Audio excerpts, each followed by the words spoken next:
thank you very much for everyone to come along. And who would have thought we'd have been planning an event like this 18 months ago? It's crazy to think we'd have all been in one space, wouldn't we, and not thought about the digital side. But this is Culture Central's first in-person event since early 2020. So it's going to be really nice to spend time with you, hearing and discussing this important piece of research that's been happening during this difficult time. So, Anthony, we talked about Culture Central, and we are a collective and a collective voice for culture in the region, and we focus on the places, the people and the places of the West Midlands.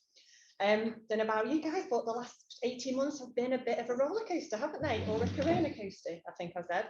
And then one of the most challenging times we have all faced. But what's really interesting is how we've faced those challenges and how we've seen real innovations through that time as well.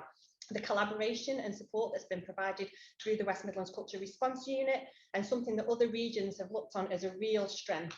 Then we've got things like More Than a Moment, again seen as a beacon of best practice nationally and now internationally as well. And we've done all of that together. So we know there are challenges ahead. We've got plenty of youth to come up, yay. We've got staffing and skills, which we know is a challenge for the sector at the moment, and the return of audiences and COVID still kind of looming on the horizon. But we also know there are huge opportunities. There is the potential for investment through the community renewal and the levelling up agenda. And there are new opportunities in the region, such as the BBC. And of course, we have some of the UK's most largest and prestigious events happening in our region over the next 12 months. So we wanted this to just be the start of putting the West Midlands front and centre as leading on cultural innovation and change. And we want to support the sector to build on these significant achievements and the way that we work. So this research has been a collaboration and a fantastic piece of work. So thank you to everyone who's contributed and all of the fantastic consultants who've worked on it. What we haven't had something like this in our region before, but there is no point having it if it just stays on a piece of paper. We have to act on its findings. So today is about action and about how we start to do that.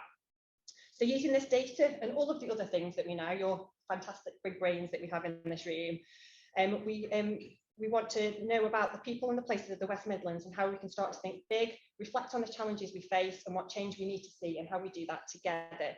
So we plan to use this as a starting point for how we drive change, get investment for the sector and ensure our collective future.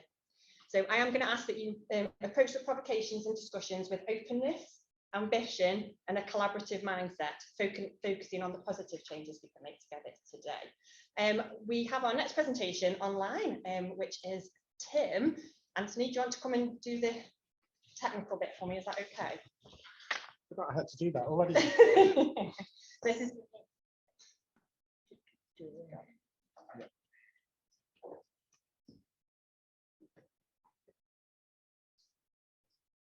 sorry.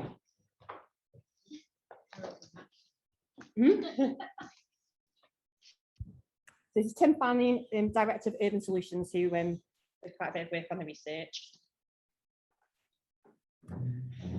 Hi everyone. Okay, hopefully you can see me and hear me okay. 1 second.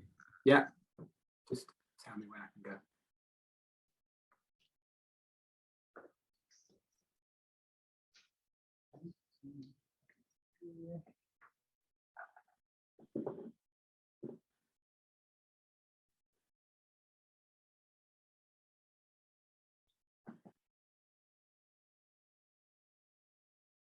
Okay, do you want to try speaking again, Tim? Sorry. Okay, can everyone hear me now? How's that? I'll keep talking. Good. Okay, well, nice to see everyone. Sorry I couldn't be there in person. I was fully intending to, and then this thing called COVID came and hit me a couple of weeks ago, despite having both jabs. So I thought it's best to do this from home, and in a way it's fitting because we, when we did this research, it was commissioned in those dark days of January when lots of us were at home, locked down and doing homeschool and things like that. So I'm back in this room, you see behind me. But just to introduce myself, I'm Tim Fanning. I'm a director at Hatch, and I oversaw lots of this research.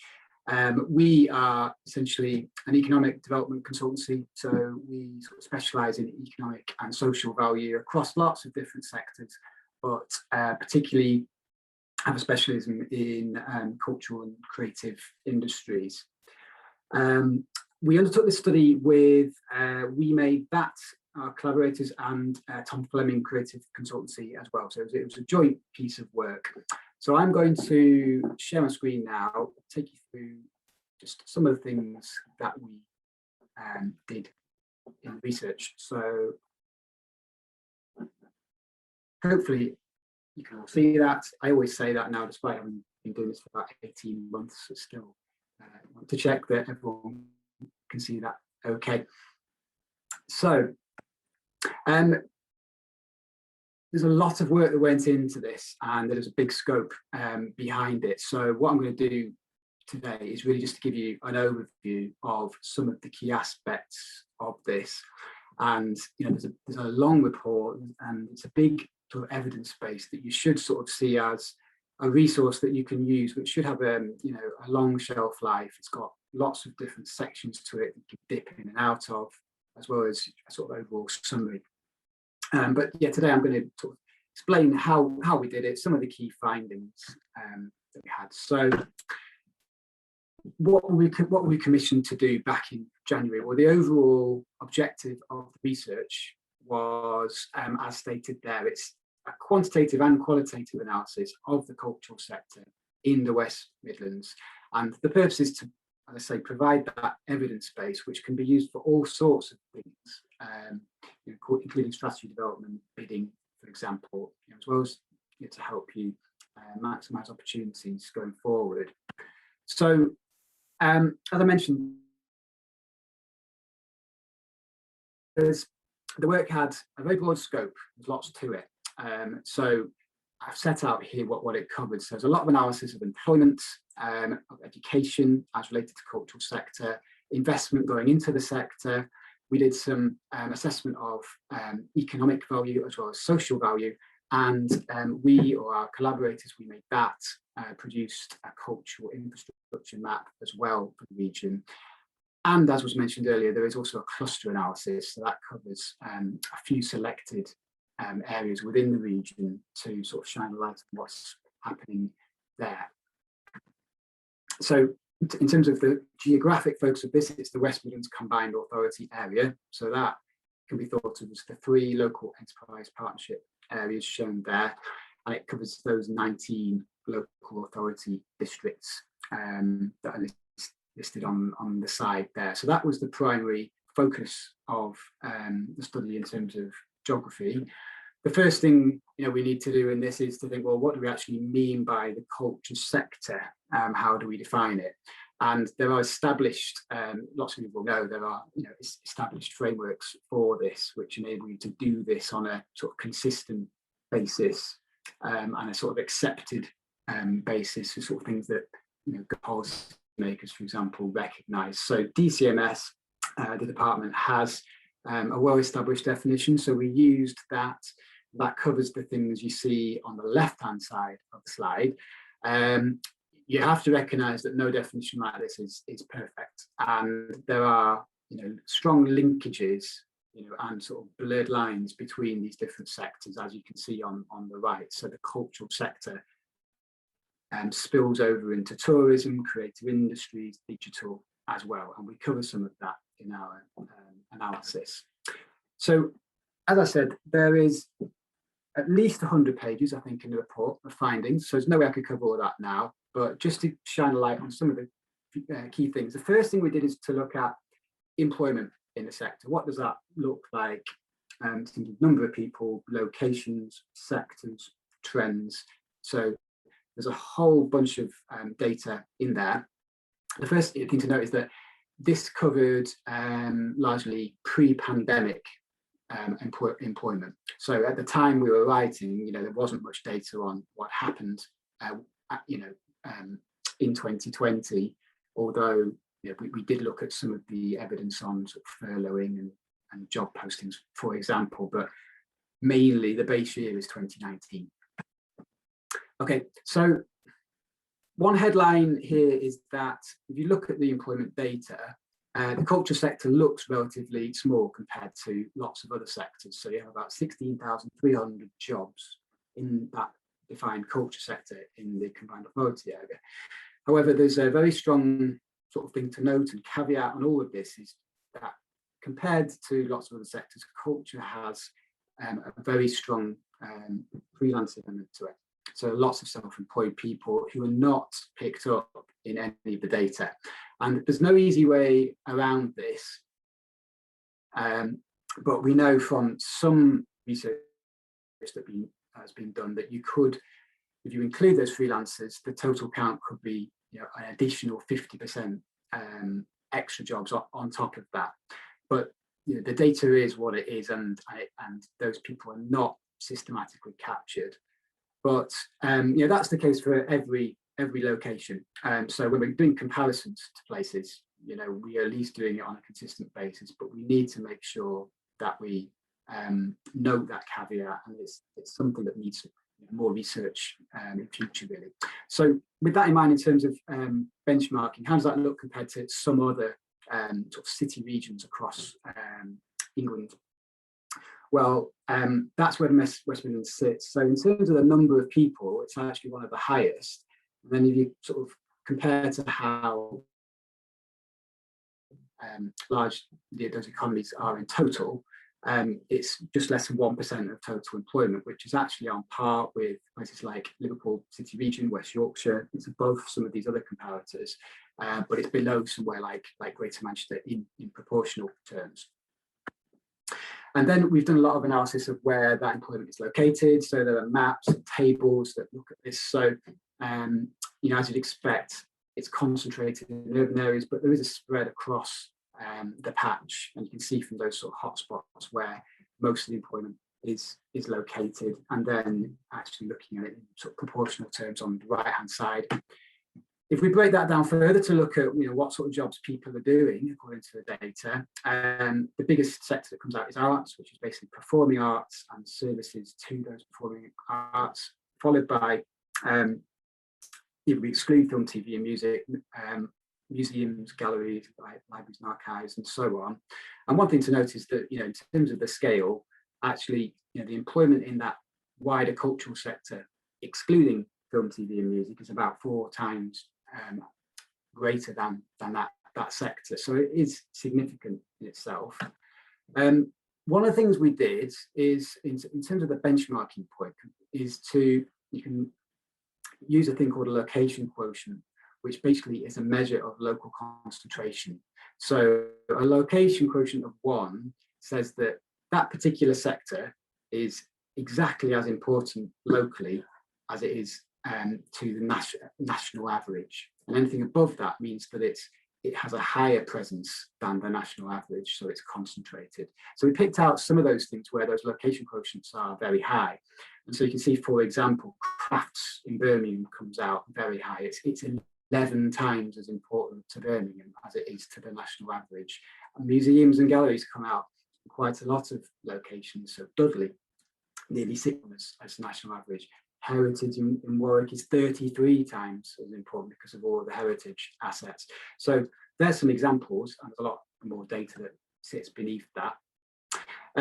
That's just a snapshot picture. If we look at change over time, so bear in mind this goes up to 2019, just before the pandemic. So in those 5 years, the culture sector in the West Midlands was growing actually very strongly, so by 20%. Now that compares to 13% in England, and it also compares to 5% growth across all sectors in the region.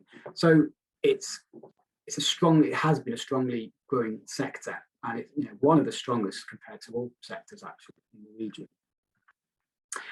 And we've looked at that by location, so you can see that growth is spread. Some local authorities have seen falls in that time, but others have seen significant growth, which includes places like Stratford-on-Avon, which have a already strongly established culture sector, as well as other places which are sort of more nascent and growing. And then looking at this by sector as well, or by subsector, again, arts has shown a lot of growth for museums and galleries. There's been some decline in radio, which could be down to sort of closure of some local radio stations picked up in that employment data.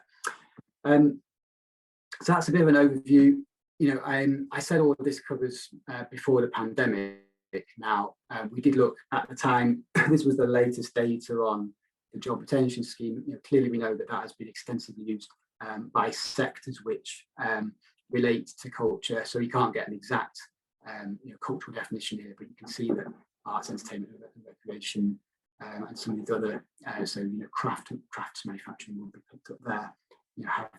They at peak used the furlough scheme extensively. And it is also picked up in job postings that you see in the region for culture-related occupations also being hit. So that gives you a sense of direct employment in the sector and some of the things we picked up there.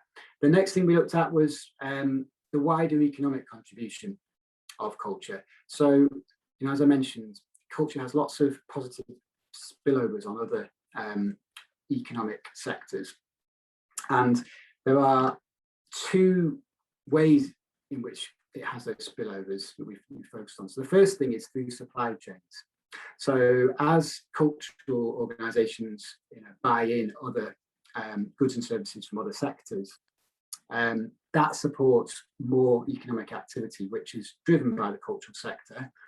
And there are also these things which we call induced effects, which are related to employee spending. So as employees in the culture sector and in the supply chain spend money, that creates more economic activity, supports more jobs. So in the way that government thinks about this, when they want to look at the economic contribution of any sector, they bring these things in. So we looked at this, we did some modelling to work out what their supply chains look like within the region, and data on what people have been paid.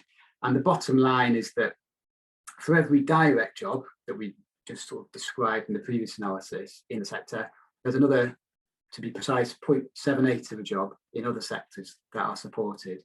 So in other words, there's about half the job supported through supply chain effects, and then like another quarter of the job through these employee spending effects. So that's what we call the multiplier effect, when you hear economists talk about that. So culture has a multiplier effect of 1.78 on employment. And then this thing GVA is gross value added, which is essentially a measure of contribution to GDP, national GDP. And you can see some of the multipliers there, and it's slightly higher for gross value added. So if you sort of work that through as we did and apply it to the numbers in the sector, the bottom line is the thing to look at here, which is if you work all that through, there are actually 23,000 full-time equivalent jobs supported by culture in the region, and over £1 billion of gross value added, which is around about 1.2% of the regional economy.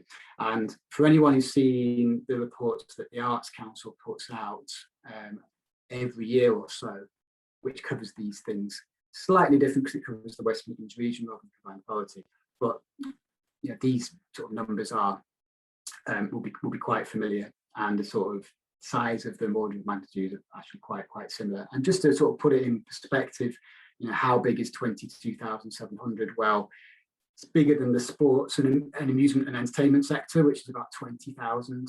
It's bigger than the low carbon technology sector, which is just slightly lower than that. So it's a significant driver of economic activity. But there is one more thing as well, which can be measured in terms of these spillovers of the cultural sector, and that is the effect on cultural tourism. So this is the effect the sector has in attracting visitors to the region who then participate in cultural activities and also stay in the region, spend money that supports the economy. So we were asked to estimate that. So the starting point is to look at all tourism. So here you can see that if you look at all tourism to the region, there are 134 million tourist visits in 2019, and that supports about 137,000 jobs and 13 billion in visitor spend. So that's everything. That's all tourism. The question is, what role does culture play in that? Well, there's a useful survey that the West Midlands Growth Company did in 2019, which actually asked visitors what their motivations were for visiting the region, and you can pick out from that the things which are particularly relevant to culture, as opposed to other things like shopping, business. And the bottom line is that just over 1 in 5 visitors to the region came primarily because of culture. You can attribute those visits to the cultural assets and offer that the region has, and that means that you can attribute all of the expenditure and all of the economic impact that comes with that. So that amounts to about 28 million visits in 2019 that were down to culture. And if you work this through using some of the modelling that we've done, that amounts to over 2 billion of expenditure, 40,000 jobs supported, and then going back to that GDP measure, it's 1.8 billion. So putting that into context, it means that 1 in every 47 jobs in the combined authority area can be traced back solely to the presence of the cultural sector and its effect it has in bringing in visitors. So it's very significant, and especially when you consider it alongside the other elements that we considered. Okay, so I've got about 5 minutes left. I'm going to talk about some of the other things we looked at. So we looked at education, further and higher education, and some of the headlines here. We found that there are 5,500 students enrolled in FE courses which are related to culture in the region. Vast majority of those are in crafts, creative arts and design. 81% of students are female. We looked at locations, both of the providers and the learners, and you can see that there are hotspots there, but provision is pretty good, and participation is pretty good across the region as well. And looking at some of the demographics and characteristics of those students, there's actually quite a strong representation of students from ethnicities that are less well represented in the cultural sector itself. So looking at some of those ethnicities and participation. So it implies that there's a pipeline of talent that might be coming through for the sector in the region. We looked at higher education as well. So just over 8,000 people enrolled in cultural courses in HE. Birmingham City is the largest provider, 45%. Design studies was the most popular. You can see the kind of breakdown by the different institutions and the relevant courses. Applications have stayed relatively steady, declined a little bit in the past 5 years, but that's in line with the national trend. There is a net outflow of graduates to other regions, London and South East, but we can't actually break that down for culture specifically. It's sort of a general trend that you can observe. One of the final things we looked at was social value within the study. So this is becoming increasingly important in government with the Social Value Act that was put in a few years ago, which sort of brings it up the agenda and is considered more in government investments particularly. And culture plays a really strong role in supporting social impact and social value. So what we looked at was to sort of define what this might mean in this context, and we broke it down into a few elements. So these are the ones we looked at. The role that culture plays in supporting health and well-being. Now this is both just participation in culture and the proven effect it has on people's mental well-being, as well as some of the proactive work that some institutions actually do through their programs with the community to try and boost health and well-being. We looked at skills development. We looked at the value of volunteering, which is important in the sector. There's lots of volunteering activity. We looked at the role in placemaking, as well as widening access to the sector. So what we did here was to formulate some case studies of good practice from across the region, as well as to review the wider, latest evidence on the role that the arts and cultures plays generally in these things. And some of that is something you can actually monetize, put a pound sign against, and sometimes government likes to see that. But there's also lots of qualitative data there as well. So there's some useful examples and case studies that are in the report as well. So I'm nearly coming to the end. The final bit that I just wanted to draw your attention to is this bit of research also includes a mapping of the cultural infrastructure. So as well as looking at employment and economic value and all these other things, we made that, our collaborators produced a map of cultural infrastructure in the region. So they mapped out the various different types of cultural assets and venues, places that host cultural activity, and did that in detail across the region. So you can see here just some examples of all the different types of infrastructure that were identified. And what the map does is it gives details on the locations of those and some of the things that are happening there, some of the characteristics of those assets. And there is a very useful tool which you can access and use, which enables you to actually look at in detail where these bits of infrastructure are located, and it's all layered sort of on top of each other, and you can select different things, you can download data. So it's well worth having a look at that, and you can get a bit lost in it actually, just going into different areas and looking at different sectors and looking what's going on. But it should be a useful resource for everyone to understand what's actually happening in their particular patch. So I'm going to wrap up really, but I think the thing I just wrap up on is, just to reiterate that there's a lot of evidence in there. Please use it as a resource and a reference point, as you like.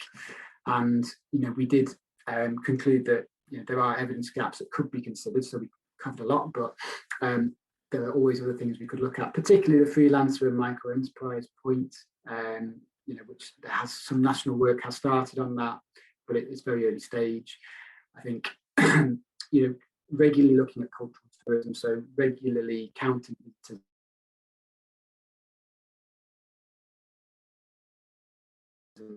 and survey them would be useful. There is an opportunity to sort of look in more data on that, as well as to look at the role of individual institutions. So we did quite a macro picture, but you can look at individual institutions as well to look at their own contributions. We suggested there could be a regular survey of the cultural sector, as some other places do. So, for example, Greater Manchester, there's a regular survey of the sector to understand some of the things we've looked at here, but also to understand, their sort of their views on prospects, strengths and opportunities and threats and so on. And there is a sort of qualitative gap on the impact of Brexit and COVID on the sector, which, the two things have come together. It's very difficult to disentangle exactly what has been going on, because you've had these two big shocks on the sector. And I think that's something that will become more apparent as the pandemic, hopefully, continues to recede. And so that's something that is very important for the sector and could be looked at in future. So that's all from me. Hope that was useful. And if you've got any questions on that, I will try and answer them. Of course. Thanks.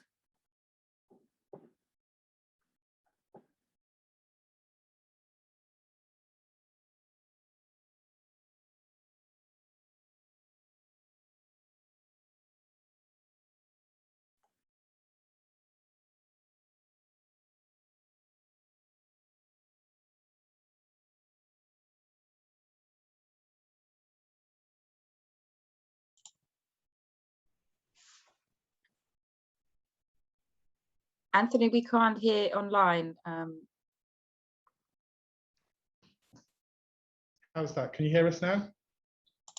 Yes, that's much better. Thank you. If you could just repeat what if you said something. Nothing particularly exciting. I'm trying to remember what I said now. It was just me verbalizing the panic of Zoom, basically.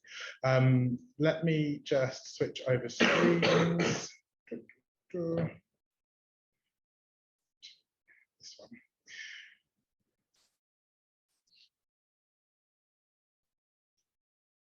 Can I ask a quick question?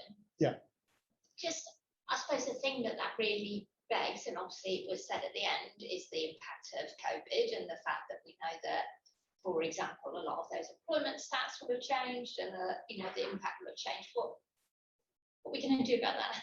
That's my question. That is an excellent question that we will, sorry everyone online, just in case you didn't hear, Geraldine from the RSC was asking about the impact of COVID, and a lot of the research was taken before COVID happened, and I think that's what we're interested in exploring in the second half. Actually, it's really unpacking a little bit some more of those things about what we need to do next with the research, but also what actions we need to take as organisations. So thank you. So sorry, thank you, Tim, as well. What I'm going to do next is introduce Katie, who's been working on the audience research as well. I won't say much more about it because I know Katie will cover it far more eloquently than I can. But yeah, I will hand over to you now and start this off for you. Thank you very much. Hi everyone, hello online people. I can't see you, so I'll just look at the camera. But I'm Katie Rains, I'm CEO of Indigo Limited. We are audience specialists. My background is as marketing director of various venues across the country and performing arts organisations, so I've kind of done the marketing bit. And now I'm one of those annoying consultants that tells everybody else how to do it. We did this project again looking at data from 2019, so it doesn't take into account the pandemic. But one of the things we have been doing since the start of the pandemic is gathering information on audience sentiment around COVID and about returning to venues, which is separate from this project, but I've got a really good understanding now of kind of how audiences are behaving and feeling since COVID, so we can bring that into our discussions later. So this piece of work was there were two parts to it. Firstly, it was to map what was going on in terms of audience engagement in the region. Now, there's multiple ways of doing that, so I'll talk a little bit about how we did that.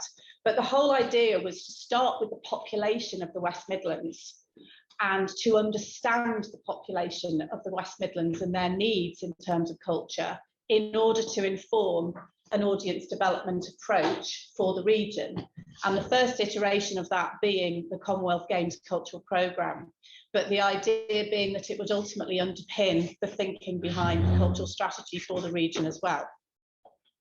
Now, as a marketer who's worked in the arts all her life, this is really refreshing to do it this way round, because a lot of the time you end up with somebody deciding what the art's going to be, and your job is to go and sell it to people and find the people, and then you get beaten up for not finding the right sort of people.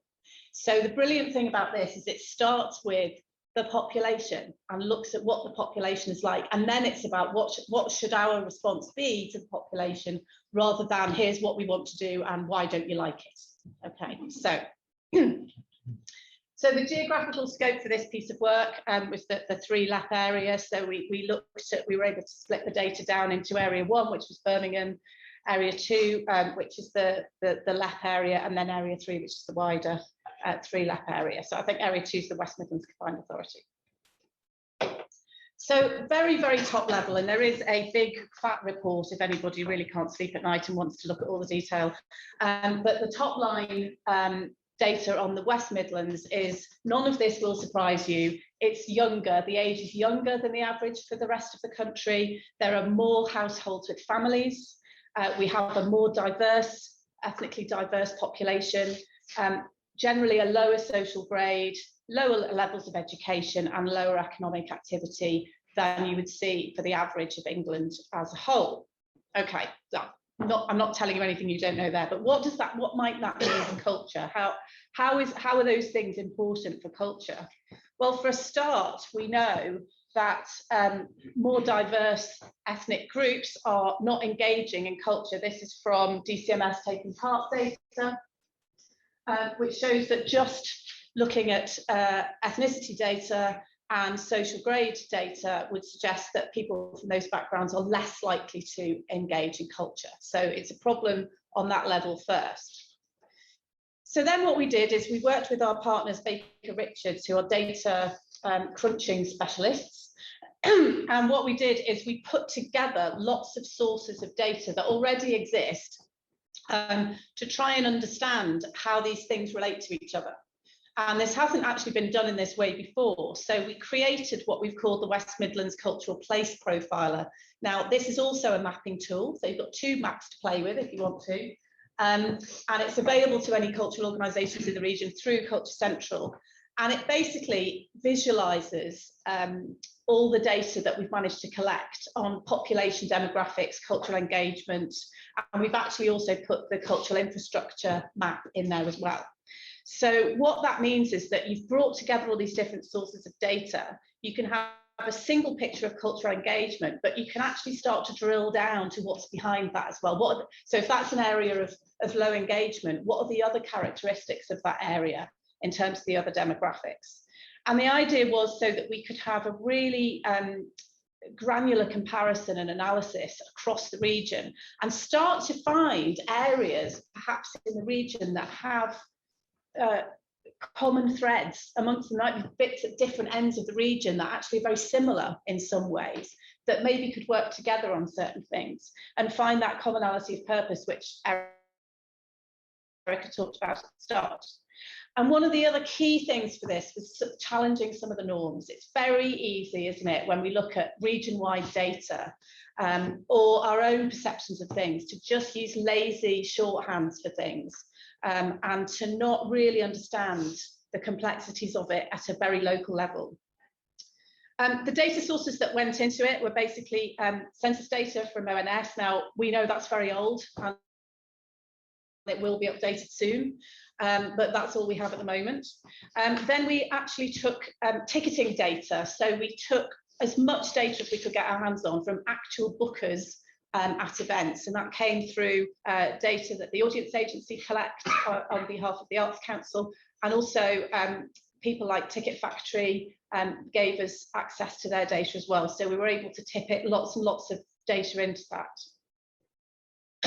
And then on top of that, we layered in other sources of cultural engagement data. So TGI data, if you're familiar with that, the Active Live Survey, Audience Spectrum from the Audience Agency. So we were able to actually start to compare some of these different measures of cultural evaluation as well and see how accurate and useful they were, which was quite enlightening.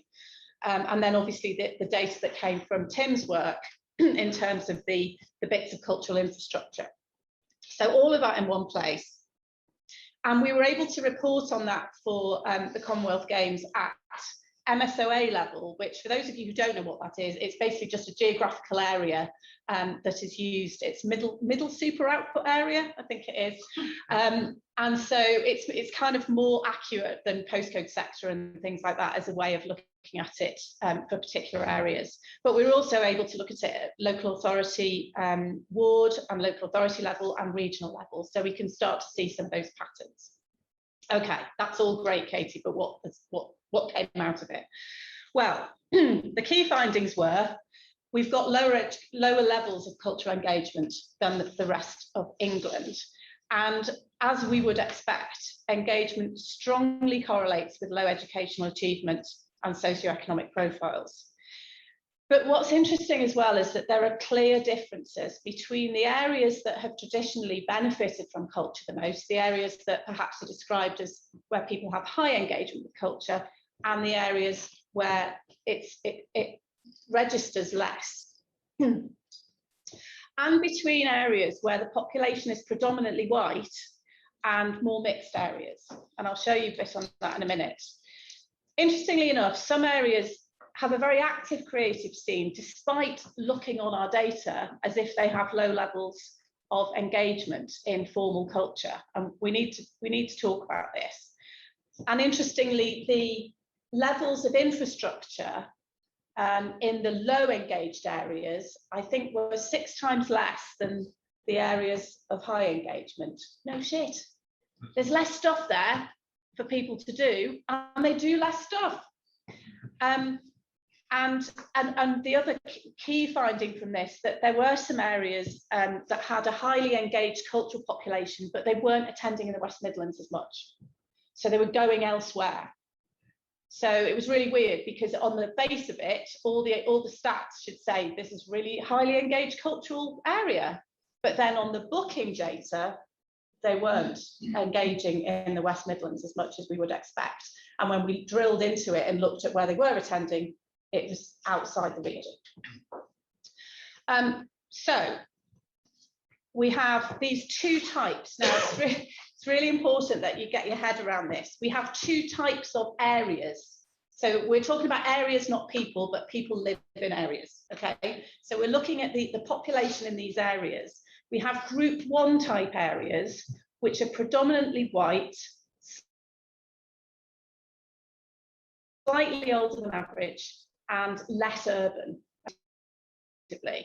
And then we've got type 2 areas, which are generally younger than average, multiple heritages of races living in city-based areas, slightly higher deprivation than group 1. But these characteristics play through at every level of cultural engagement. So we have areas of low engagement, low cultural engagement that are predominantly white and less urban.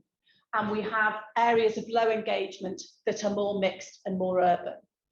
And interestingly, you know, the bits of cultural infrastructure in those types of areas are very different.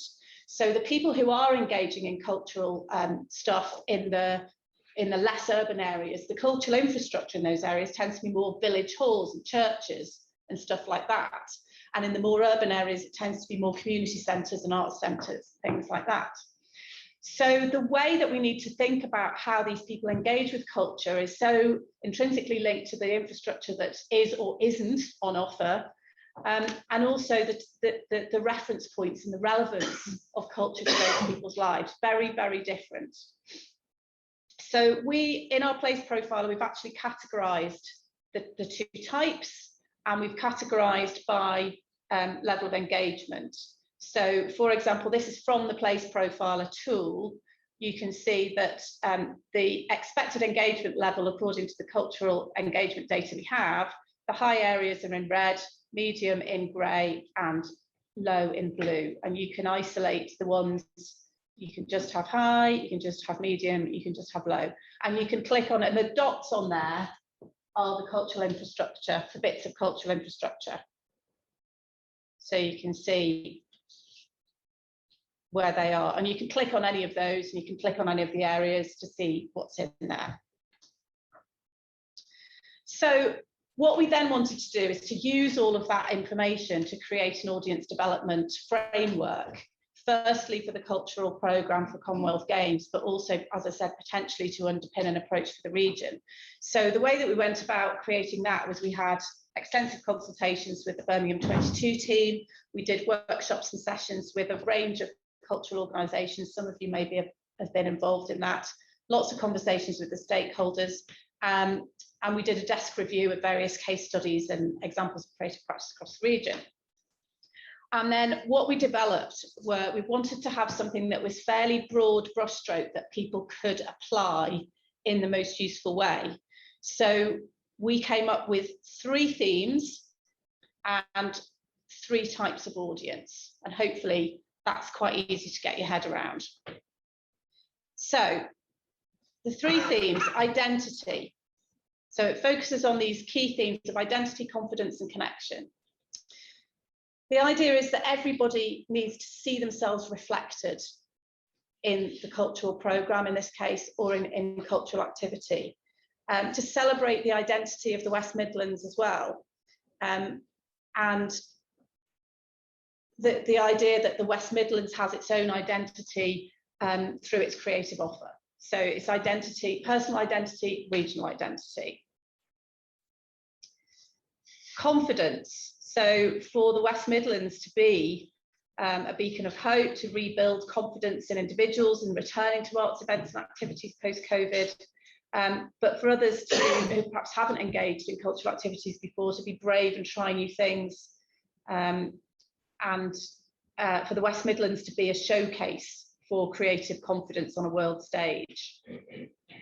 And then connection, for people to reconnect with culture, or to reconnect with each other. You know, it's brilliant that I've seen some people here that I haven't seen in 2 years for the first time, to reconnect with each other, to connect with their own culture and the culture of others. and ultimately our shared humanity. So we think that these themes came through really strongly in the conversations that we had. And the Commonwealth Games cultural team are already using these through the programme that they're promoting. And then alongside that are 3 types of audiences. So to think about our population in these 3 ways, we've basically got 3 types of people, a lot more types of people than that, but broadly speaking, we've got people who, the segment we've called limited choice. So these are people who traditionally have had less access to culture. And that's largely because it's limited by transport, location or cost, but often sometimes by identity, them just not feeling that the work is relevant to them or feeling safe. And they have been the most financially affected during COVID. Then the social choice segment, these are people whose cultural choices are largely influenced by their social or family or community priorities. And the range of spaces that they inhibit for cultural activity would include a lot of non-cultural spaces and non-traditional. As you know, one of the problems we've got with the way that cultural engagement has been measured in this study and in many other studies and all these surveys is it's typically based on bums on seats or going to cultural venues, traditional cultural venues. And it doesn't capture so much cultural activity happening in non-cultural spaces.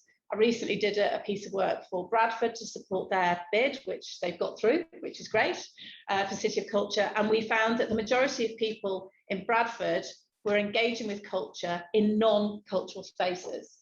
And that wasn't appearing on the radar of much of the research and data gathering that was being done. And then there's this segment that we've called unlimited choice. These are people who traditionally have had the most access to culture, your culture vultures. They're probably most of the audiences for most of the cultural organisations at the moment. These are the sort of people who attend a wide range of events in the West Midlands as well as elsewhere, especially London. Their cultural choices are based on their personal interests and perceptions of quality, and they're the least financially affected by COVID.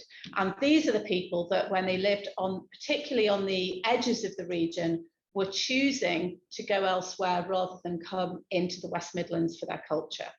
So really different sets of challenges and opportunities with these 3 types of people, or the people that live in these 3 types of areas. So what we've tried to do in the audience development framework, which I won't go through in detail now, but I would encourage you to look at the 1-page table that I've done and see how you feel it's relevant to you, is I've tried to map what that means for each of the themes, identity, confidence and connection for each of those segments. So for example, for the limited choice people, it will be important for events to happen in familiar spaces and places for them, places that they already frequent, where they feel safe, probably local, where they see people like me, people like themselves, and that the communications of that, marketing hat on again, need to be relevant images and language for them. Their confidence around, transport, access and cost, these are going to be really important to this segment. And perhaps to remind them of the importance of their creativity and the importance of creativity. And I think in terms of also recognising what's already happening in those areas and kind of go, yes, that's creative.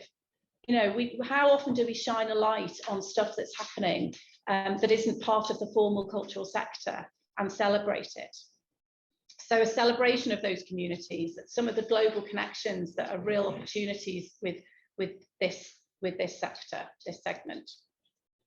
Then you've got the more socially focused people, so the kind of events that they're going to be interested in. Again, this is very focused on the programme for the cultural programme, but events with wide appeal for multiple age groups, for family and social groupings, and things with a strong West Midlands identity will work very well for this group.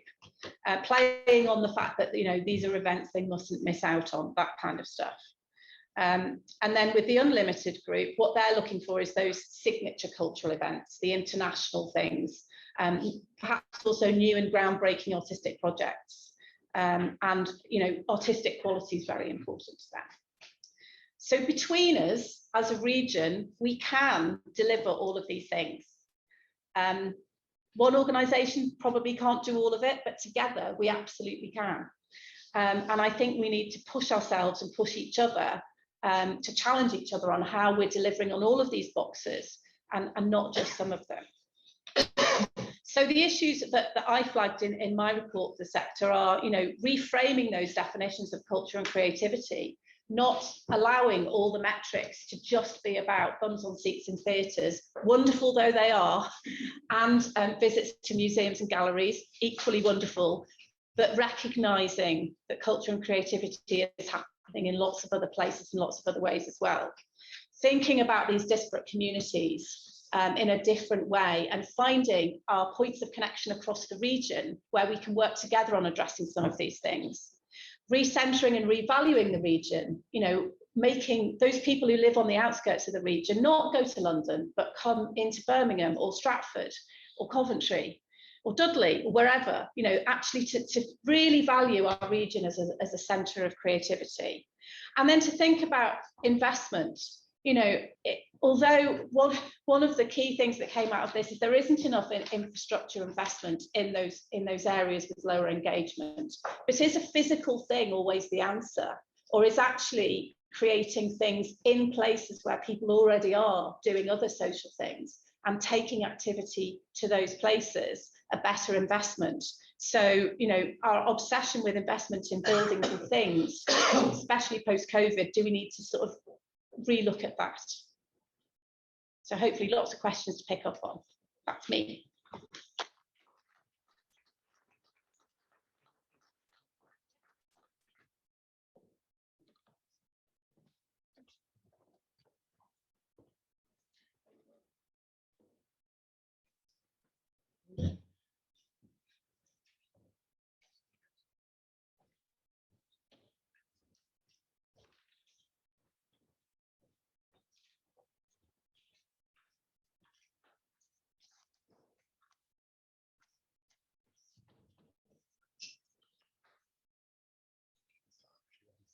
So we're just going to have a very short Q&A as we have both Tim online and Katie is here. If there's anything specific about the kind of research or outcomes or anything that's next, if you would like to chat about that, give us a wave if you've got any questions. Ooh. I mean, we're going to be talking about some of those questions and the provocations in the next part. Have we got anybody online? Got hands up? Coming out here as yet? Yeah, you should be able to hear us online. Yeah, we can hear you online, Anthony. There's a couple of questions and comments in the chat here on Zoom, if you can see that. Yeah, I'm just having a look now. Can I ask a question? Casey, I suppose that's a good question. I'd expect we have a very different picture of more research included activity in non-traditional cultural spaces. That was one of the things, wasn't it? Is that we're just touching on? We may, but we don't know because we haven't got that data, and at the moment it doesn't exist. I know Coventry are doing a really good job on trying to collect that as part of their city of culture activity, and it's something that I'm sure Jonathan will have something to say about from Warwick. But I think we need to be finding better ways of capturing that information, population surveys and things like that, to actually find out what people are doing and where they're doing it would be really good. Tim, I'm presuming the question from Roxana about faith centres, is that around the cultural infrastructure map? Were some of those spaces included if it was under community venues?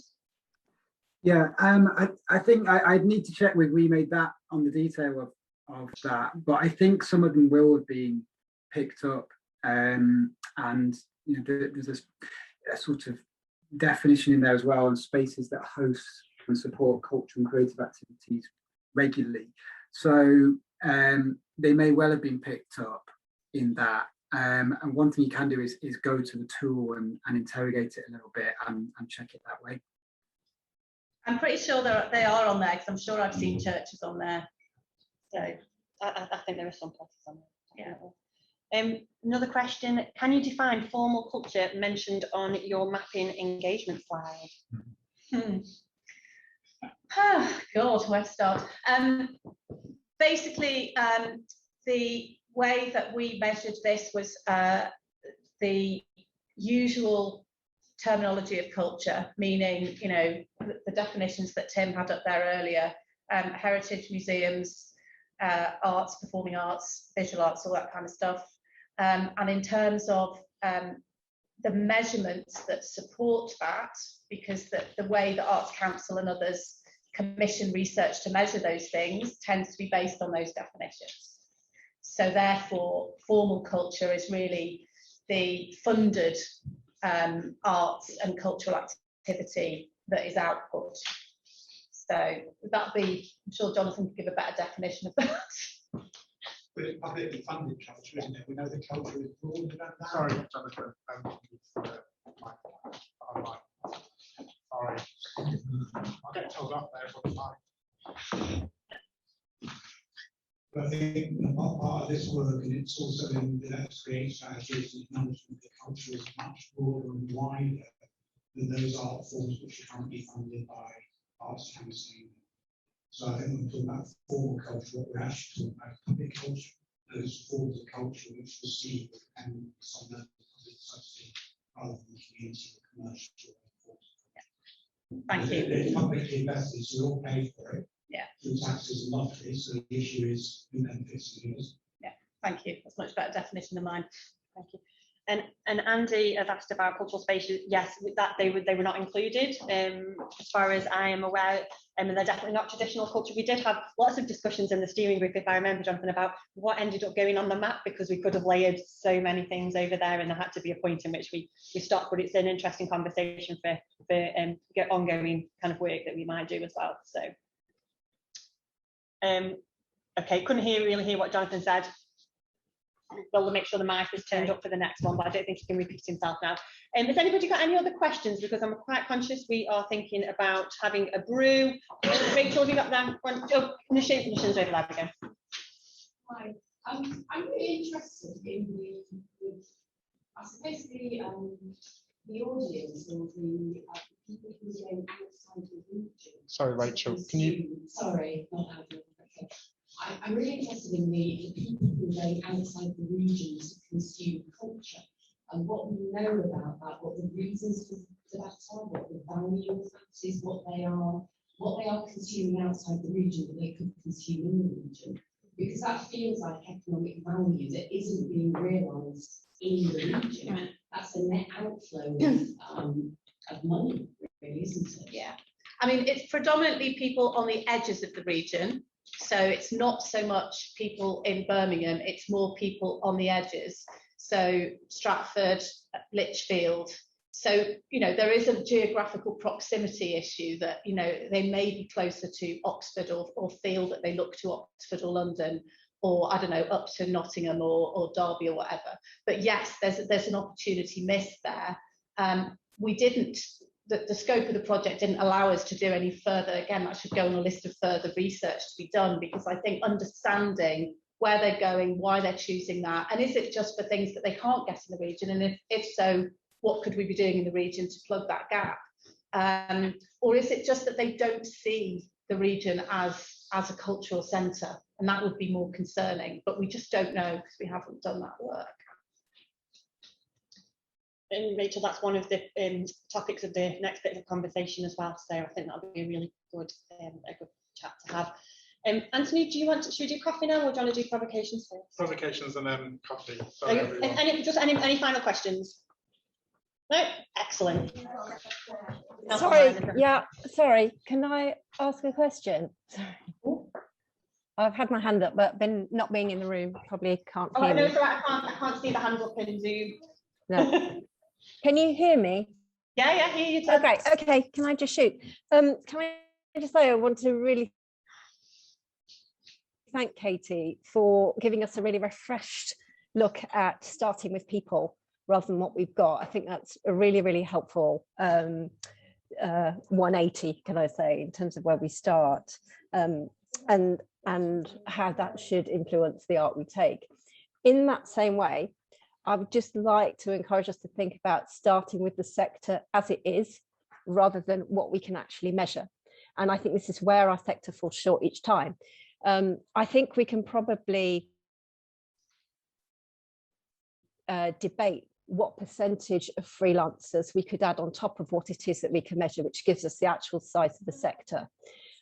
In the first presentation we heard, it was estimated about 50%. Other sources quote the freelance contribution as 80%.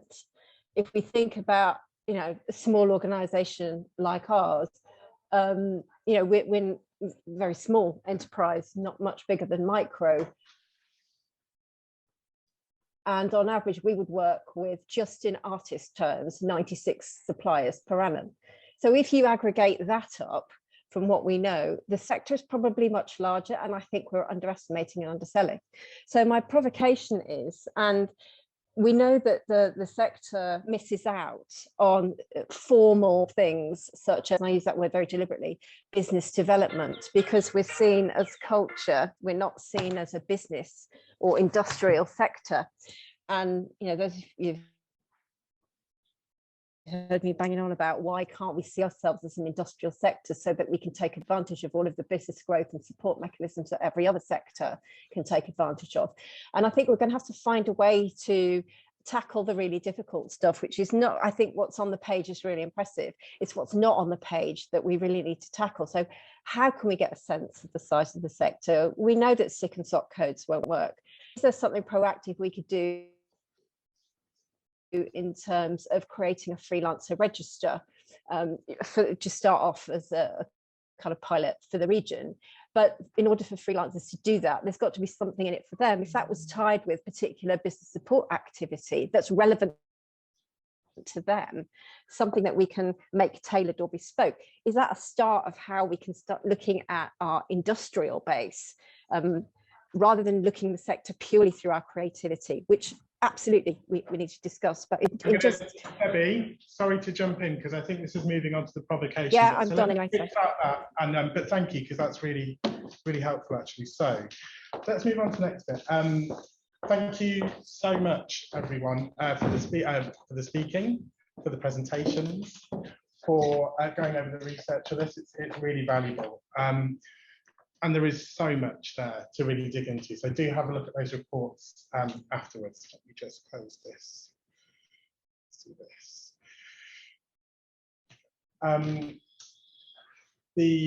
Across both reports, there's hundreds and hundreds of pages. I have read them all. They are actually quite good. It's quite interesting when you really dig down into it and think about what it means for your organisation, but also, I guess, for the sector as a whole. As part of that thinking, what we wanted to do as well was bring a little bit of the research together and start to think about what this means kind of collectively for the sector, some kind of unique challenges, I suppose, within the region as well. So you've all been really good. You haven't touched them at all. There's a whole series of infographics on your table that cover some of the key things, and you should have them online as well, that we would like to start some discussions around. So please do have a look. I'll give you a really brief introduction to each of them now, but do have a read and have a look. So the green one is around creative and cultural jobs for all. I'll give people a second just to move the papers around, actually, sorry.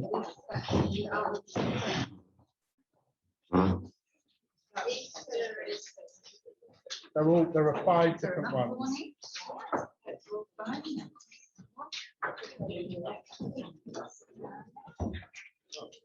So we have a series of 5 infographics essentially that bring together.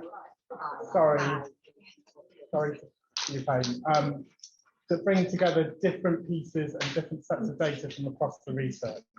So very, very briefly, the first one around creative workforce, creative jobs, ties into that idea that actually there are the growth in employment in the sector in the region has grown by 20%. And we also have cohorts of students, cohorts of young people at places like VCU that are studying creative and cultural courses that are from more ethnically diverse and local backgrounds than anywhere else within the region. So there is something interesting there we think around workforce, but have a look at that one.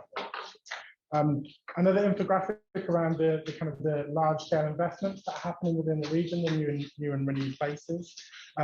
Places where local authorities, health, lots of different people are coming together and putting large scale investment into either renewing places or creating new places in the region. And we think that culture has a part to play within that, and we're interested in exploring how we can do some of those things. Another infographic on recentering and revaluing the region. And this one really ties into that idea about where audiences are going, where people are going to see and do things. And the fact that we know that some people are leaving the region, they don't see the region as being a particularly valuable place to stay and to kind of participate and to kind of live, essentially. But alongside this as well, we also know that, for example, tourism within the region is really increasing. And we've got these opportunities provided through these kind of cultural mega events that are happening. As well, through things like City of Culture, the Commonwealth Games, British Art Show happening across the region. Another infographic around what we're calling gravitational pull, and this really simply just points to the fact that the areas where there are higher engagement, also there tends to be higher investment in culture. So I can dig into that in a lot more detail. And then finally, the last infographic around disparate communities and intersecting identities. So this very much taps into what Katie was talking about, around the levels of engagement across the region, or the levels of kind of participation, engagement, ticketed participation, but also looking at the fact that these exist in two very distinct groups. It's not just one group where there is sort of this idea of high, medium, or low, or limited social and unlimited choice, but actually that you can split it into two quite specific groups as well. One that are in places that are whiter, less city-based, and have lower deprivation, and you have high, medium, and low engagement. Sorry, limited, unlimited, and social engagement in those places. And then the same actually in group 2 areas, which are younger than average, more ethnically diverse, and living in city-based parts of the region, and who have those same levels of engagement of limited, unlimited, and social, and the different places that kind of maps across to. So do have a look at these. Alongside them as well, can we get them all? That everything will be everything will be available digitally afterwards, and we'll be sharing it, and it's already online for everyone else, but it will be going out. Alongside them as well, we have a series of provocations that you've got on your table. There are quite a few there. You might want to pick one or two that kind of speak most to you, but different people have commented or kind of provided different insights about the research from their perspective. So I know that Geraldine has done one, Martin at the back of the room has provided an infographic, thank you. And Karen, who I think is online, has provided one, as well as Jonathan, Radine and Shanine from the City of Culture and the Commonwealth Games have done a video one that was playing at the start. I've just said a lot of stuff at you. What we thought would be a really great opportunity to do now would be to give you all a chance to speak and to interrogate some of the thinking behind these different infographics. Let me just share this screen.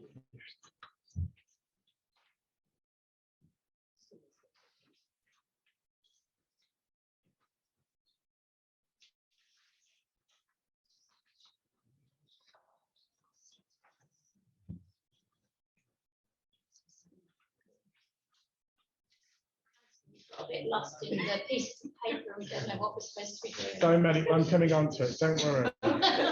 Don't worry. There is a lot of paper.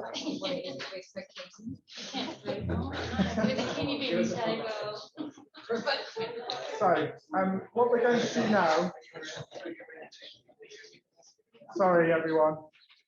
We're going to set up 5 tables. So each table will have a different. Yeah, we're going to get drinks in a second as well. Okay.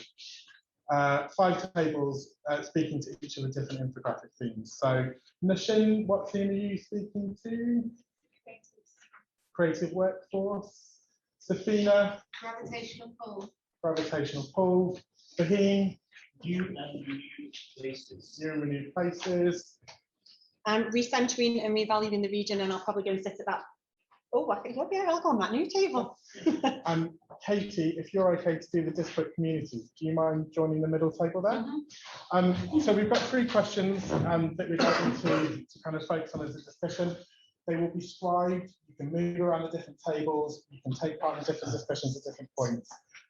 But what we'd really like you to focus on are the questions around what this means for your organisation, what would change look like in the context of this kind of infographic that we're talking about, and also how can we work collectively, so as a collective sector, in response to some of the challenges that we're speaking about here.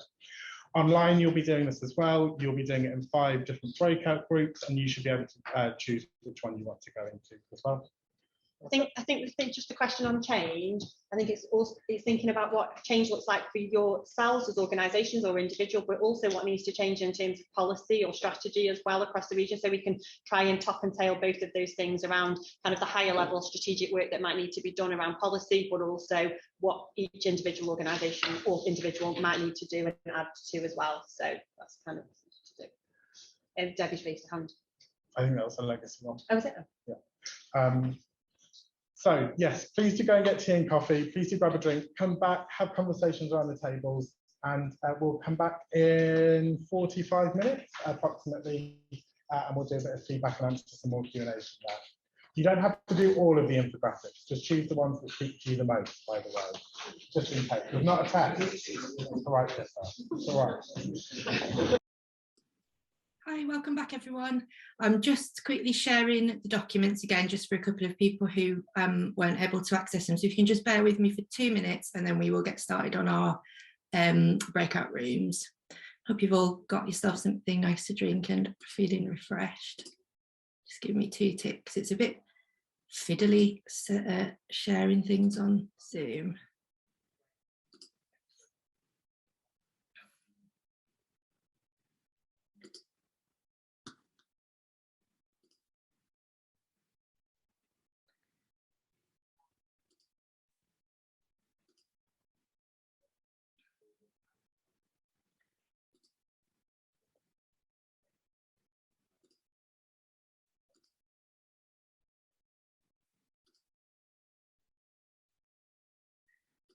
Okay, I think that's everybody, everything, but give me a shout if you haven't been able to get those. Somebody's just asked me in the chat to email them to, which yeah, I will do. I'm just going to set up the breakout rooms first. So have we got everybody back? It's difficult to see with cameras off, but I'm going to give it a go. And oh, hi everyone. Nice to see some faces. So what we are going to do now is go into breakout rooms, and we're going to have 5 different breakout rooms, one based on each of the infographics. So you're going to be able to, hopefully if this works, you're going to be able to choose which one you want to go into. Hopefully you've had a quick chance to look at those infographics. And then have a discussion on the 3 questions that Anthony posed to us all. What I'd like to ask is that every group, before you get started, is that you assign a scribe, so somebody to take notes, and that person will be willing to feed back to the session in Birmingham and to everybody else at the end of the session. So I hope that's okay. Does that make sense to everybody? Yeah, fabulous. Okay, so I'm now going to open the breakout rooms, and hopefully you'll be able to choose your own. If you have any problems doing that, just give me, just unmute yourself and give me a shout, and I should be able to hopefully assign you into that. Okay, so I'm going to open the rooms now, and they are going to be open until about 12 o'clock. So we've got about 25 minutes. Okay.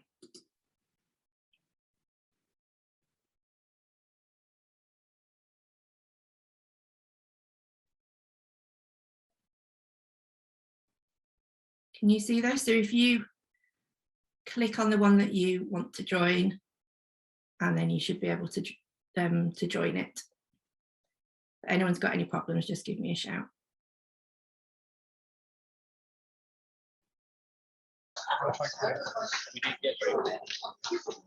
Brilliant. Thanks everyone, we're going to start back now. I'm sorry to use the microphone, I don't want to use my teacher voice. Thank you so much so far for all the conversations. I hope they've been really valuable. I've been listening, and it sounds like there is a lot of work to do, which is a good thing. I'm going to look over at the North table once again. Sorry. Just because we've brought everyone up here rather than doing the feedback from the tables, just for the sound online, so that people are able to hear online. We'll feedback from each table, and we'll also get an online person the feedback what they've been talking about in the room. So hopefully everything will align. People will have been talking about very similar things. So Erica, which we were recentering and revaluing the region, and we talked around a lot of the questions. We didn't necessarily go directly into them, but what we found was really interesting is on a table we've got the Fierce, where actually their festival attracts an international audience rather than, and actually struggles to get a local audience. So there are there are a few of our festivals and activities and events that happen in our region that actually don't attract local people, but actually attract people from outside. So how do we build the connection between both of those places, both of those art forms or activities? And then we had the great complex talk around the region, the maps of the region, or the geography of it. But actually what we really needed to think about was the narrative of the region, so to get a bit more swagger, and to talk our places up more, both in a regional level, but then on a local level, so to still build on that distinctiveness of our towns and local centres, and to think about resource or place-based activity, so that actually to tour activity to those places to then bring them back into the region is a little bit more challenging and really resource heavy. We talked about, say, for example, the local connections of doing a theatre festival for activity from there in a local community to build confidence, to build that connection, to bring them back. But actually that's really resource heavy, both in terms of marketing and also artistic activity. We thought about then whether there's an option for it in collective audience development, and the last one, how do we put on our fur coats rather than that was all. Oh, let me say, hold on to this. So who's the person online that is feeding back for recentering and revaluing the region? I'll let you talk. I think we didn't have a group discussing that one, Anthony.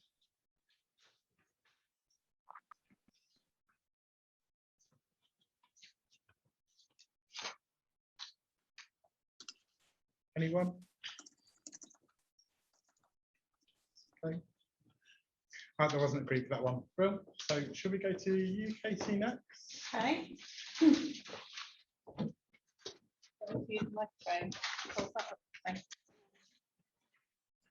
Yes, we talked around this quite a lot, but I tried to get it under the headings.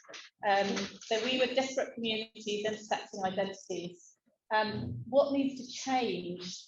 We thought that there were some real issues with some of the business and economic models for some of the larger organisations, that they've been more and more squeezed, having to generate more of their own income, and therefore it's harder and harder to actually find the time and the resource and the money to do this additional work around harder to reach communities. There was also some discussion around, there's the main thing that we do, and then there's that bit over there. And that there's this idea that the kind of social impact stuff is somehow separate from what we're doing in our day-to-day work. And actually the bit should be central to everything, and it's easier said than done, but we need to think about our social impact across everything that we do. And we think that one of the routes to coming on to the collective response stuff, one of the routes to answering this is because we were asking the question, does every organisation need to be trying to reach all of those 6 types of audiences in the different areas? And how feasible is it to expect them to do that? And so our response to that was that we really do need some longer term symbiotic partnerships between larger and smaller organisations, between different types of organisations that can really help each other to deliver that. Maybe a relatively inflexible large organisation with some fleet of foot small organisation that can help deliver some of that work. Yeah, I think that was mostly what we talked about.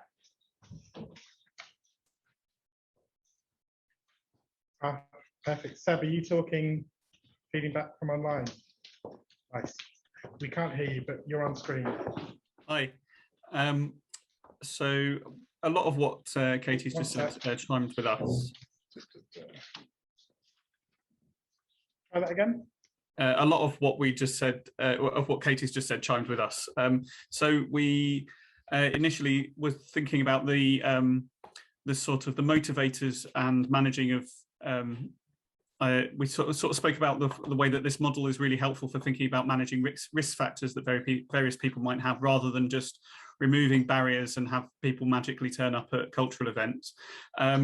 We also spoke a lot about how we wanted to think about more about how informal models are and engagement are modelled.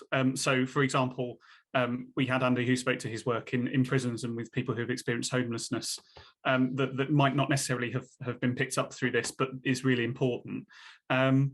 We also spoke about the religious centres as being key to that. So really thinking about how people view their own cultural experience, and then how the funded sector or the people that are in this room and online today might be able to encourage people to engage with the culture that we're programming and the professionals that we're engaging with and these kinds of things.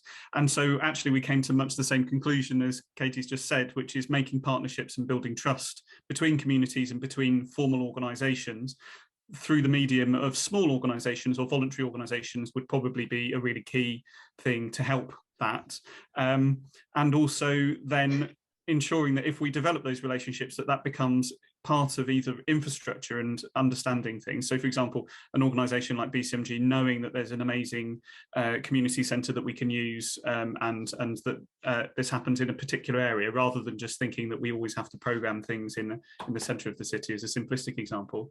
But then continuing those relationships, and so that they become either permanent or lasting, and that would also then potentially have policy implications, and how do you and shaping of the environment that we all work in to encourage that to continue. I hopefully didn't miss too much out. Thank you so much, Seb. So we'll go on to Fahim next.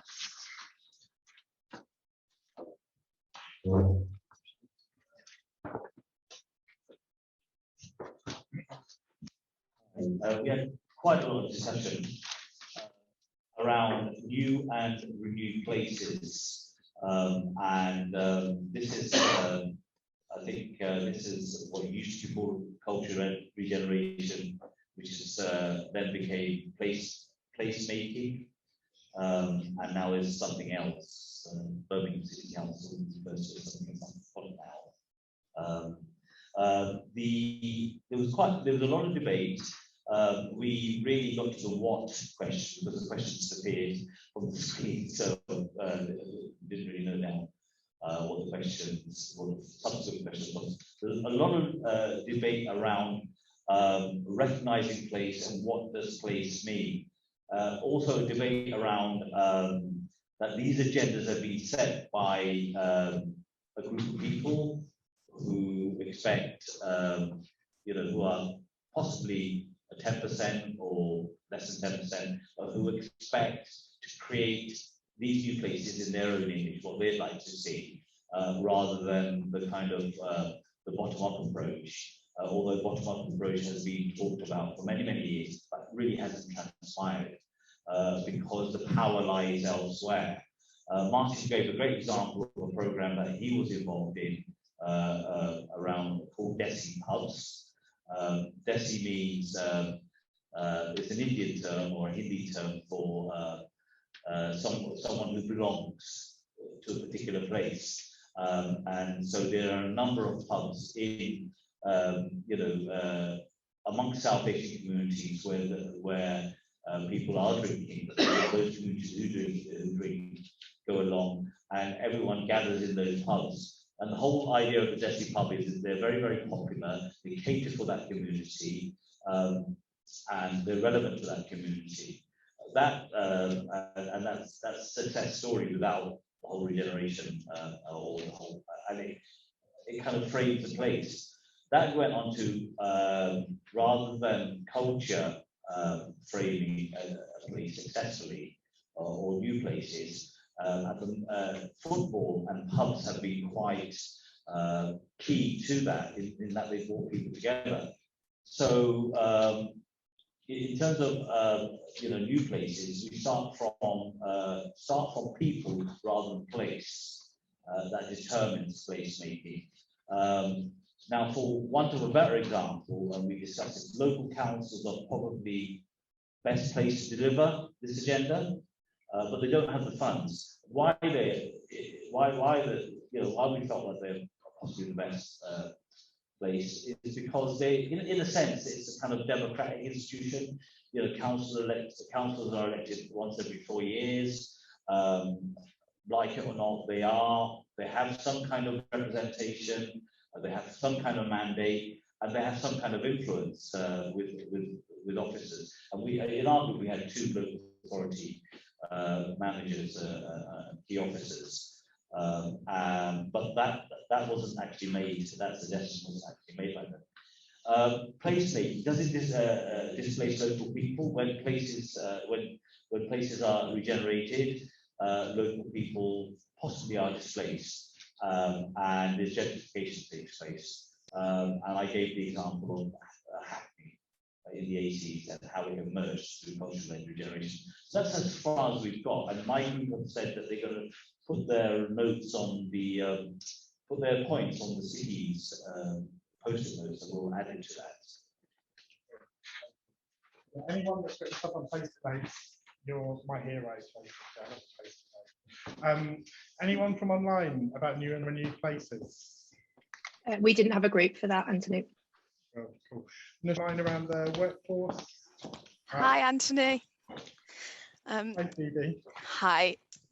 Yeah, so it was Alia, Simon from the Alexandra, Kat from Birmingham City Council, and Debbie from Dance Exchange, and we discussed the provocation with the points of how maybe the Midlands and Birmingham weren't seen as the place to be post-graduation for young people. You know, that's possibly getting the large cultural institutions that we do have to realise that this is a cool and super young city that and so pushing those, not even pushing, just allowing those Black voices, those queer-led voices that create art, a platform on those stages. You know, the Hippodrome, the Rep, Birmingham Royal Ballet, rather than just having that one show a year that caters to all of those things and then touring the usual large scale things, you know, sort of having a punt on some young Birmingham people, Birmingham based people who are the city. And then regarding like the jobs and the job sector, Kat made a good point that often at careers fairs at universities, you know, you get the PwCs, Deloitte doing the rounds, you get the military there.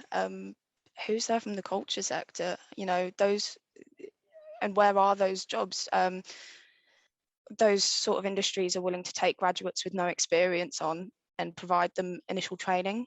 Where are those initial jobs that put food on the table for young people and the training in the culture sector? You know, you're going into unpaid work, voluntary work, low paid work, where you're also doing part-time jobs as well alongside it in order to pay the bills, and the training and the career paths aren't there or aren't known. You know, there are logistical roles in the culture sector, but they're not known, and they're put out, they're not marketed in a possibly an appealing way. Simon was saying, you know, sort of more the backstage stuff, they're struggling retaining there and making it attractive. You know, you'll get 3 people applying for those sorts of roles. And then we discussed have the formats and the forums of how you get those structures in place, those career paths in place. You know, you don't want to import the extant structures of PwC and Deloitte and provide people strict career paths that just, that's your life. You know, you want that creative, fluid movement throughout the industries, and the organisations in the culture sector. But there's not even any format of structure there for that, and a lot of the turnover's not possibly as high in the culture sector, unless you're you know, doing project work and short-term freelancer stuff. Also, Kat made a really good point about when local authorities or governmental quasi-governmental authorities think about levelling up and engaging with SMEs, they think about the corporate sector. They never think of cultural SMEs, and what could that look like when discussing funding and in growing the job markets there with the governmental structures that exist. And I think that's everything we discussed.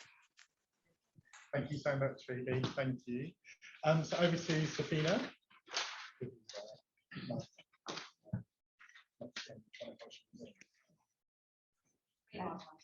Sorry? In case you're here online, I was just said Anthony makes a great model. Hi everyone online, and I'm Safina. I work in the transforming narratives team. I'm really glad to see Lushin was talking about that's what we talked about. But going on to what we're talking about here, so the gravitational pull is what our table we're discussing.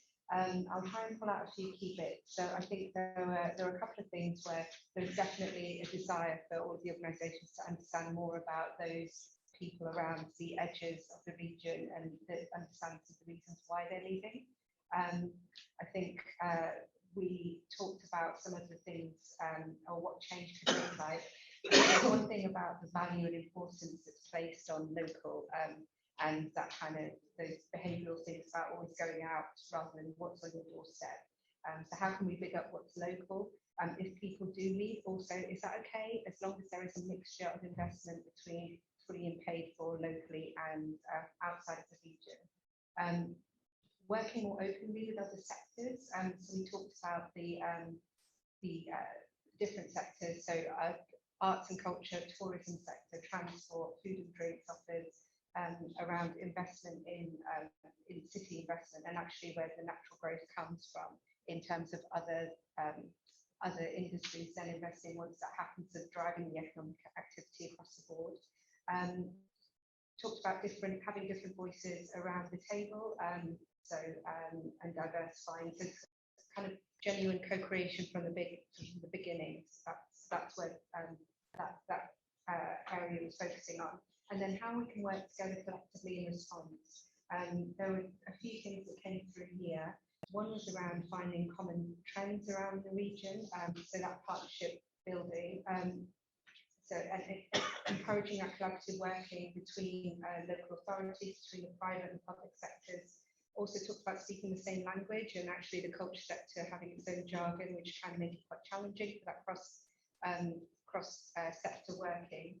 And then we also talked about the storytelling and the richness of the region, and the kind of what is the West Midlands story across the board, and what is the personality and the identity of the region that we then want to sell to people. We talked about the kind of some of that self-deprecating humour and then the quiet pride, and actually that, but like how can we bring that out, because actually when people do come here they see how much there is to do and there's like a real interest. So what can we do to bring together that story whilst also making space for the massive difference in individual areas and regions within the region.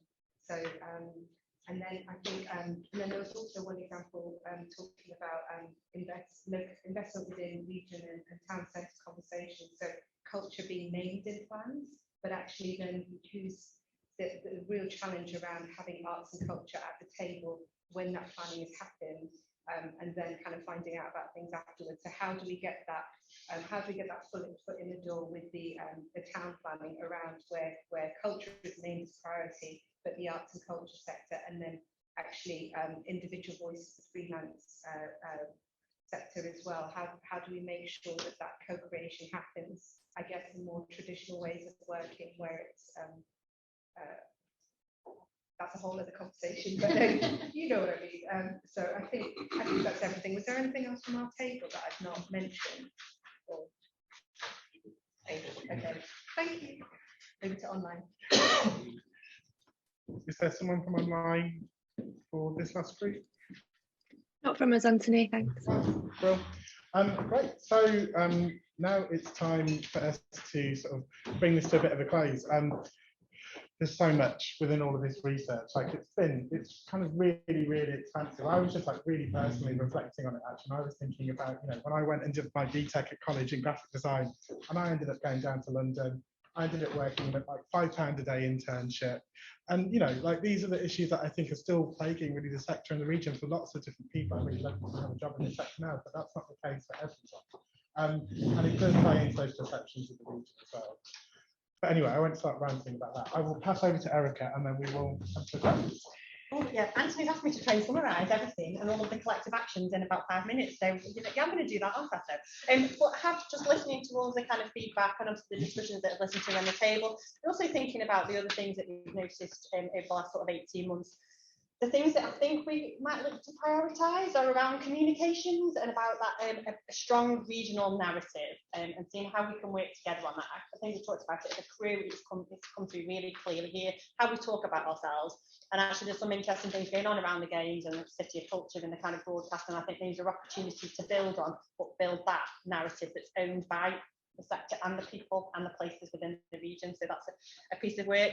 I think what came out really strongly as well is around those longer term symbiotic partnerships and relationships, and actually building the relationships between individuals, organisations of all scales, and those split supports, and how beneficial those partnerships and collaborations are to really try and maintain some of that, and we'll try and support that again with community organisations and continue to build and grow that network.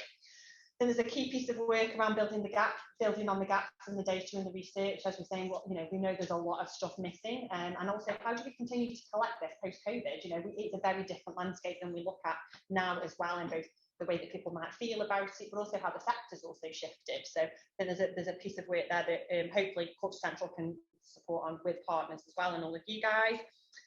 I think there's a discussion, and it's been ongoing ever since I've worked in the sector, but actually opening and continuing that discussion about the definitions of culture and what it is we mean by that when we talk about measuring it. There is a big piece of work around capacity and skills and workforce development, but that, and I think that came through from the stuff you're talking around, Nishin, around including, you know, good practice and best practice in terms of governance and work practices. So that flexibility that we started to see develop actually through things like More Than a Moment, and how do we share that much more widely in the sector in terms of those practices to build a much more inclusive and equitable sector.